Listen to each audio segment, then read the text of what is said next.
That's what project director Carrie Muhlestein, an associate professor in the Department of Ancient Scripture at Brigham Young University, told the Society for the Study of Egyptian Antiquities Scholars Colloquium, held in Toronto in November, about a necropolis in the Fayum Basin 60 miles south of Cairo, Egypt.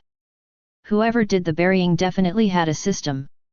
The mummies are found organized by hair color, most were blondes and redheads, or by the condition of their teeth, blondes with blondes, no cavities with no cavities. Genetic tests may eventually explain other groupings. These were economy funerals. The bodies did not have their organs removed like the pharaohs did, there were no mummy portraits accompanying the bodies, and the mummification was accomplished naturally by the dry desert air. Then there's the giant. One male mummy measured over 7 feet tall and had to be folded to fit in the burial shaft. Dr. Muhlestein thinks his size was caused by a medical condition. With almost 1 million mummies yet to be uncovered, many more mysteries remain.